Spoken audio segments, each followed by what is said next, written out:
अगर आपको खजुराहो समझना हो, खजुराहो की कला को समझना हो, खजुराहो के उद्देश्य को समझना हो, उसके दर्शन को समझना हो, तो वहाँ पहुँचने से पहले इस सर्किल पर जो मूर्ति का अंकन किया गया है उसमें जो संदेश उकारा गया है और एक ऐसी प्रतिमा जो खजुराहो के कलाकारों को समर्पित है, उसे आपको ध्यान में रखना पड़ेगा पहले, तब आप खजुराहो को समझ पाएंगे।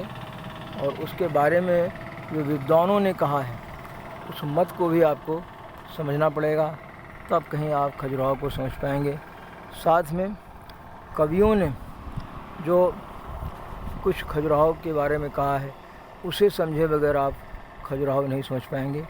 ये कुछ बातें हैं जो बड़ी बारीकी से उत्कीर्ण की गई हैं इस प्रतिमा के नीचे पेडेस्टल पर। A homage to the unknown sculptor of Khajuraho. वे जिनको जो अज्ञात हैं ताजमहल की तरीके से, जिन्होंने ताजमहल को बनाया, बनवाने वाले का नाम सब लोग जान गए, जो बनाने वालों का नाम किसी ने नहीं जाना। तो चूँकि एक समाजवादी चिंतना पूरे विश्व में फैली हुई है और समाजवाद में उन लोगों को प्रश्रय दिया जाता है, उनको श्रेय दिया जाता है जो वास्तविक उसकी कर्ता हैं, उसके जो वो स्वप्नदर्शी हैं, स्वप्नदृष्टा हैं, उनको समाजवाद महत्व देता है। इसलिए ये प्रतिमा बहुत महत्वपूर्ण है जिसने खजुराहो के कलाकारों को एक मान दिया है, सम्मान दिया है। और उसमें किसी कवि ने कहा है, खजुराहो के निडर कलाधर अमर शिला में गान तुम्हारा। ये जो खजुराहो की अमर शिलाएँ हैं, जिन्होंने उन कलाकारों ने उन शिलाओं को अपनी कला से एक अमर शाश्वत स्वरूप प्रदान किया है, तो उसको भी कवि ने बड़ी अच्छी से बखान किया है।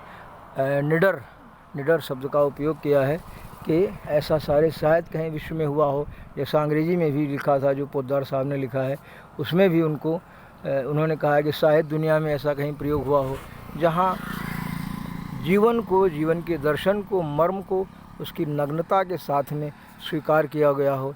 ये भारत की विरासत है, ये भारत का साहस है कि इसने उस पक्ष को भी उजागर किया जिसे सारी दुनिया अब तक छिपाती रही।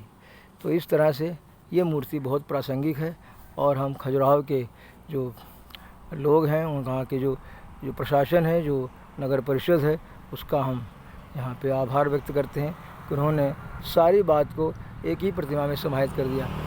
जय जय हर हर महादेव।